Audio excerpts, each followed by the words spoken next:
Professor SSP Singh साहब हैं दिल्ली विश्वविद्यालय से। प्रोफेसर साहब, मैं इससे अलग हटके मैं फिर वापस आ रहा हूं जो आज में घटनाक्रम हुआ। देखिए, इसको अगर आप देखिए तो बहुत ही मतलब ये लाजवाब चीज हो रही है। अब जैसा कहना है आम आदमी पार्टी का कि न्यूयॉर्क टाइम्स में, जो कि मेरी एक अच्छी रिपोर्ट छपती है और वो जेन्युइन रिपोर्ट है, न्यूयॉर्क टाइम्स ने खुद कहा है, उससे उससे कहीं ना कहीं लेना देना है उस सीबीआई की रेड का। दूसरा फिर वो होता है कि जब वो कहते हैं कि ये सीबीआई की रेड जो हुई वो शराब घोटाले के लिए हुई बीजेपी, तो फिर कहते हैं कि नहीं, हमारे एजुकेशन को देख लीजिए। तीसरी बात जब आती है कि मनीष सिसोदिया साहब की गिरफ्तारी की बात होने लगती है कि 1-2 दिन में गिरफ्तार होंगे या गिरफ्तार होने वाले हैं, तो फिर बात तुरंत आ जाती है। मनीष सिसोदिया साहब कहते हैं कि वो तो मुझे ही खरीदने वाले थे और मेरे एमएलए खरीद रहे हैं। आपको इसमें कहीं लगता है कि जो जो दवा अब तक बीजेपी दूसरे को पिलाती थी, वो कहीं ना कहीं दवा बीजेपी को भी पीनी पड़ रही है? कोई डॉक्टर ऐसा मिल गया है जो उनको दवा पिला रहा है? सिंह साहब। जी जी आनंद भाई, ऐसा है कि बहुत सारी बातें तो आपने स्वयं कह दी हैं। एक बात तो तय है कि जो कुछ भाजपा करती आ रही है और आम आदमी पार्टी भी उस मामले में पूरी दक्षता के साथ उसके सामने जो राजनीतिक मुकाबला है वो कर रही है। जैसा कि बताया गया कि दिल्ली में तो तीसरी बार उनकी सरकार बनी और भाजपा की क्या दिल्ली में स्थिति है वो भी आपके सामने है। जिन राज्यों में भाजपा के द्वारा सरकारों को गिराया गया, एमएलए खरीदे गए, वो भी सब जनता के सामने है। जो कुछ अभी घटित हुआ था, न्यूयॉर्क टाइम्स का जो मसला था, ये बात तो तय है कि न्यूयॉर्क टाइम्स पे आप सवाल उठाएंगे तो निश्चित रूप से आप स्वयं सवालों के घेरे में आ जाएंगे, है ना। जो कुछ वहाँ प्रकाशित हुआ और ये कहना कि वो पेड न्यूज़ था या अपने आप में भाजपा की अपनी क्रेडिबिलिटी पर भी सवाल उठ जाता है। लेकिन इन्होंने भी जो एक्साइज को लेकर के मसला बनाया, तो निश्चित रूप से एक्साइज के मसले पर आम आदमी पार्टी अपने को डिफेंड करने के बजाय एजुकेशन और हेल्थ के इशू को, कि क्या उनकी एजुकेशन की स्थिति है, क्या हेल्थ की स्थिति, तो देखेंगे कि दोनों आमने सामने बातें अलग अलग कर रहे हैं। एक जो कुछ कह रहा है, दूसरा जो उसका उत्तर दे रहा है वो डिफरेंट दे रहा है, फिर दूसरे के प्रश्न का उत्तर पहला डिफरेंट दे रहा है। तो सीधे सीधे लगता है कि दोनों अपने राजनीतिक दांव पेच खेल रहे हैं।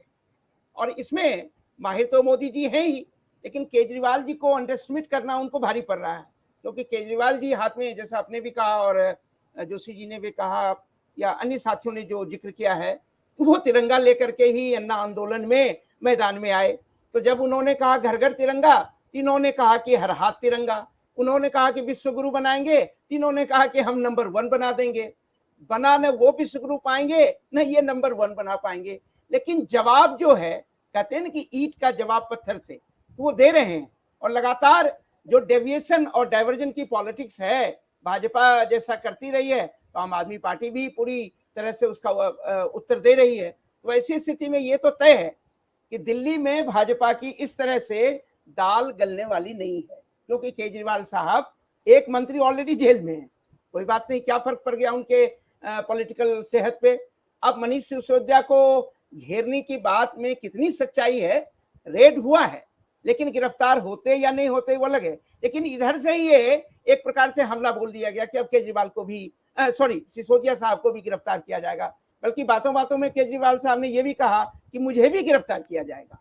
तो आप सोच सकते हैं, और चूंकि भाजपा की क्रेडिबिलिटी इतनी खराब हो चुकी है इस मामले में, मिसयूज ऑफ जो है गवर्नमेंट एजेंसीज, वो उसको लेकर के इतनी क्रेडिबिलिटी खराब हो चुकी है कि अभी एमएलए खरीदे जा रहे हैं या पैसे का खेल चल रहा है भाजपा के द्वारा।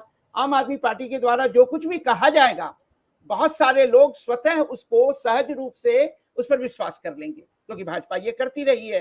तो वैसी स्थिति में एक तरह से काउंटर अटैक भी आम आदमी पार्टी कर रही है, और निश्चित रूप से भाजपा डिफेंसिव है। ये एक प्रकार से जो उनके आक्रमण का वो सामना करने में कहीं न कहीं पूरी तरह से अपने आप को सक्षम भाजपा नहीं पा रही है। बट ये बात तय है, जितना रिसोर्स उनके पास है, सारी इस प्रकार की गवर्नमेंट एजेंसियां हैं, पूरी मीडिया आप देख रहे हैं कि मीडिया में, और एक एनडीटीवी जो एक स्वतंत्र टीवी चैनल के रूप में था, अदानी साहब और मोदी साहब ने किस प्रकार से उसको खरीदने की कोशिश की है। तो षड्यंत्र तो साफ लग रहा है और निरंतर भाजपा की जो एक आम क्रेडिबिलिटी है जनता की नजरों में, वो तो गिरती जा रही है। ये अलग बात है कि धर्म के नाम पर या हिंदू के नाम पर वो आंखों पर पर्दा डाल रहे हैं और बहुत सारे लोग इस झांसे में भी हैं, लेकिन यह भी सच्चाई है कि आम आदमी पार्टी दिल्ली में जिस प्रकार से उनके तमाम उस प्रकार के आक्रमण को वो एक प्रकार से बेअसर कर रही है, तो कहीं ना कहीं लगता है कि मुकाबला बहुत जोरदार है और निश्चित रूप से दोनों की बातों में बहुत ज्यादा सच्चाइयां नहीं है। पॉलिटिक्स अब देखिए रियलिटी और ट्रुथ के बेस पे तो हो नहीं रही है इस देश में। आप जानते हैं परसेप्शन क्रिएट किए जाते हैं, परसेप्शन क्रिएट करने में वो तमाम संसाधनों का इस्तेमाल और मीडिया का इस्तेमाल किया जाता है। तो दोनों इस पक्ष में माहिर हैं और आप देखेंगे कि तिरंगा अगर ऊंची तिरंगा की अगर देखेंगे ऊंचाई ज्यादा है तो वो आम आदमी पार्टी का तिरंगा है, और अगर घर घर पे छोटे छोटे तिरंगे लगे हुए हैं वो भारतीय जनता पार्टी का तिरंगा है। और इस तरह से जो बीच की आम जनता है, जो भारतीय जनता है, जो इन दोनों के झांसे में नहीं है, निश्चित रूप से वो पता नहीं अपने को कहां पा रही कि भाई ये तिरंगा चाहे हर घर तिरंगा हो या हर हाथ तिरंगा हो, और दोनों ने तिरंगा को प्रोफेशन और व्यवसाय बना दिया है। करोड़ों अरबों रुपए का उसमें जो है स्कैम हुआ है और इतना पैसा खर्च हो रहा है, और राष्ट्रीयता के नाम पर, राष्ट्रवाद के नाम पे, राष्ट्रभक्ति के नाम पर क्या होगा वो आपके सामने है। तो ये एक जोरदार मुकाबला तो है, कम से कम पॉलिटिकल स्टंट जो जारी है वो काफी जोरदार है, और इसमें हम सबको इस मुकाबले को गंभीरता से देखनी भी चाहिए और उस पर अपने जो भी विचार हैं, ओपिनियन है, विश्लेषण है, वो अपनी अपनी तरफ से हम लोग कर भी रहे हैं। धन्यवाद। मैं क्योंकि अब समय की वो है, मैं लास्ट कमेंट एसएसपी सिंह साहब आपसे ले लूं। एसएसपी सिंह साहब, मुझे एक जगह और लगता है कि जो बहुत सक्सेसफुली बीजेपी एक काम करती है, बीजेपी क्या करती है कि वो जैसे उन्होंने ईडी में बार बार सोनिया गांधी और राहुल गांधी को बुलाया, तो आम आदमी को लगा रहे कुछ तो होगा तभी ये बुलाए जा रहे हैं।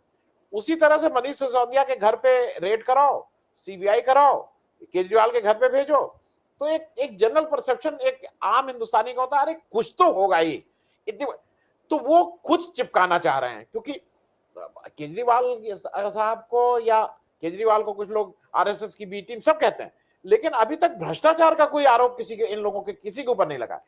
निर्णय किसी के अच्छे बुरे हो सकते हैं, खराब हो सकते हैं, निर्णय कोई लेगा तो उसी से कोई गलत निर्णय हो सकता है, लेकिन भ्रष्टाचार का मामला किसी के ऊपर चिपका नहीं है। और बीजेपी, मुझे ऐसा लगता है, डेस्परेट है इस समय कि किसी तरह से मनीष सिसोदिया या केजरीवाल के ऊपर ये, तो आपको नहीं लगता है कि वो बार बार इसीलिए भेजा जा रहा है कि एक परसेप्शन बने कि कुछ तो था ही भाई?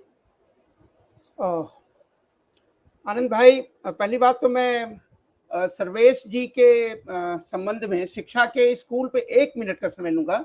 शिक्षा में, स्कूली शिक्षा पर मैं कोई अभी सवाल नहीं उठाऊंगा, अच्छा काम हो रहा है, लेकिन जहां तक आम आदमी पार्टी ने वादा किया था कि वो 20 नए कॉलेज खोलेगा, आप जरा उनके पुराने मैनिफेस्टो को देख लीजिए, एक कॉलेज नहीं खोला उन्होंने।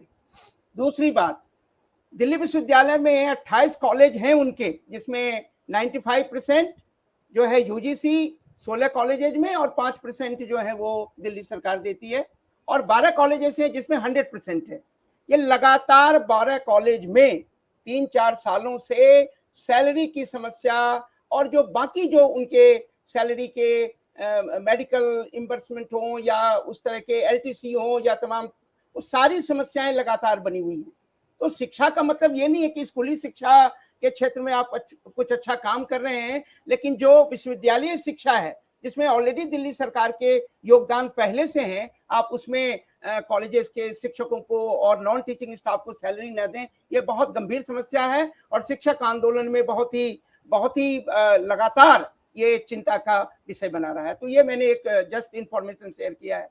अब जो सवाल है, जो आपने सवाल उठाया, मैं इस पर एक सवाल ये कहना चाहता हूं कि मूलतः देखिए, भारतीय जनता पार्टी आम आदमी के जीवन की तमाम समस्याओं में पूरी तरह से विफल होती जा रही है।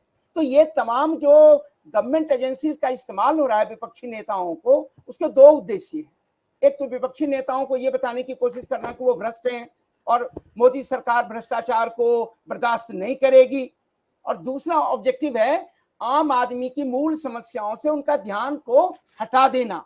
अगर मनीष सिसोदिया के घर पे छापेमारी हो रही है या विपक्षी नेताओं के घर पे छापेमारी हो रही है, निश्चित रूप से जनता उन्हीं बातों में उलझ के रह जाती है और सवाल जवाब उसी पे होने लगता है। कुछ तो होगा या कुछ नहीं है, सरकार जानबूझकर कर रही है, लेकिन सवाल जो है मूल समस्याओं से भटक जाता है।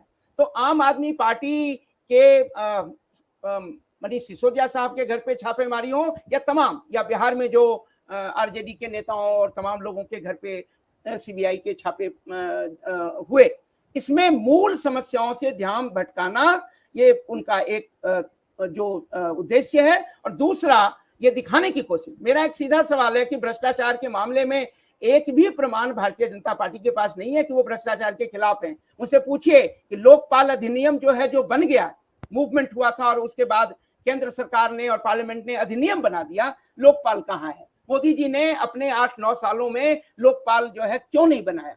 हालांकि ये सवाल हम केजरीवाल से भी कर सकते हैं कि आपके यहाँ तो अधिनियम भी नहीं बना और लोकपाल की तो बात ही दूर की है। लेकिन जहां अधिनियम बना, अगर वो भ्रष्टाचार के खिलाफ है तो लोकपाल क्यों नहीं बनाया? दूसरा सवाल सीधे सीधे है, भ्रष्टाचार भारतीय राजनीति में किसी एक पार्टी विशेष या विपक्षियों के ऊपर इस तरह के आरोप नहीं लग सकते हैं। इसी एक दल के लोग दूसरे दल में जा रहे हैं, दूसरे दल के लोग तीसरे दल में जा रहे हैं। ये तमाम भ्रष्टाचारियों के बीच में ही जो है ये गेम जारी है, जिसको सर्कुलेशन है ना, ये उसी के बीच में हो रहा है। ये सर्कुलेशन और करप्शन है। तो ऐसी स्थिति में विपक्षी पार्टियों के घर पे छापेमारी हो और जो भारतीय जनता पार्टी के अंदर आ गए वो पवित्र हो गए, तो ये भी साफ लगता है कि भ्रष्टाचार के खिलाफ उनका कोई इस प्रकार का इरादा नहीं है। क्योंकि तमाम भ्रष्ट लोगों को वो दूसरे दिन, अभी मान लिया मनीष सिसोदिया साहब को खरीदने की कोशिश हो रही थी, डराने की कोशिश हो रही थी, आज मनीष सिसोदिया साहब अगर भारतीय जनता पार्टी में चले जाएं तो देखिए साहब, मनीष सिसोदिया के ही गुणों का बखान भारतीय जनता पार्टी के नेता करने लगेंगे और ये आप तमाम जो उनके स्पोक्स पर्सन है।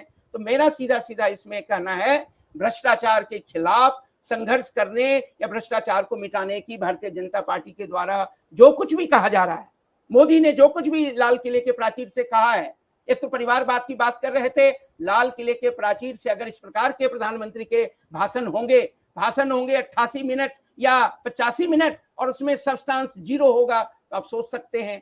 बाकी मुद्दे आप खुद देखेंगे, यह जो डाइवर्जन की राजनीति चल रही है कि जनता मूल मुद्दों से हटे, इसलिए आम आदमी पार्टी चाहे हनुमान चालीसा की बात करे, दीपावली मनाए या गणेश चतुर्थी करे, इस तरह का आयोजन सरकार के द्वारा, किसी भी सरकार, भारतीय जनता पार्टी ने तो जो मंदिर के नाम पे किया वो तो है ही, ये जो हिंदुओं के बीच में हिंदुओं के वोट की राजनीति चल रही है, एक बहुमतवादी राजनीति है। और आपने खुद कहा कि शाहीन बाग, आलोक जी ने कहा था कि शाहीन बाग की और उन्होंने देखा भी नहीं, और तमाम ऐसे मुद्दे पर उनका जो है आम आदमी पार्टी का क्या रवैया रहा है। तो धीरे धीरे भारत में एक बहुमतवादी हिंदूवादी राष्ट्र की राजनीति चल रही है और यही कारण है कि तमाम पार्टियां अल्पसंख्यकों के, और आप जानते हैं कि लोकतंत्र जो है रिप्रेजेंटेशन देने की स्थिति है, अगर रिप्रेजेंटेशन नहीं मिलेगा तो फिर काहे का लोकतंत्र? कुछ लोगों के द्वारा जो है संसद पर, कार्यपालिका पर अगर नियंत्रण होता है और उसके बाद तमाम संवैधानिक संस्थाओं पर, वह जनतंत्र नहीं होगा, वो एक प्रकार से एक इलेक्ट्रल, जिसको ऑटोक्रेसी के रूप में आप देखेंगे, जो मेजॉरिटी का होगा। तो मुझे लगता है ये सबसे अधिक चिंता का विषय भारतीय राजनीति में है। धन्यवाद।